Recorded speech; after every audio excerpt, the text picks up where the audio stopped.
In this video, I'm gonna be walking through how to connect Xbox to Steam.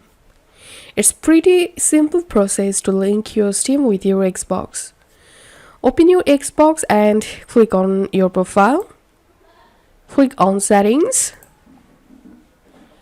and scroll down, and here you will get Steam under linked account section. So all you have to do is just click on link next to Steam.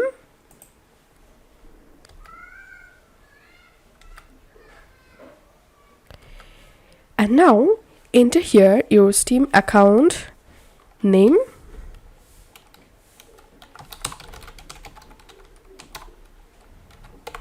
and write here your Steam account password. Click on sign in.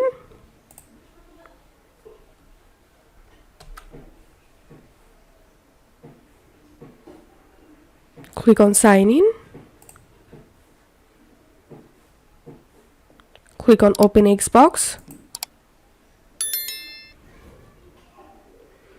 And that's it. As you can see, my Steam has been successfully linked with my Xbox.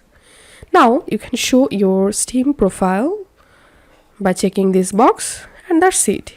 If you find this video helpful, don't forget to subscribe How to 1 Minute. See you in the next video.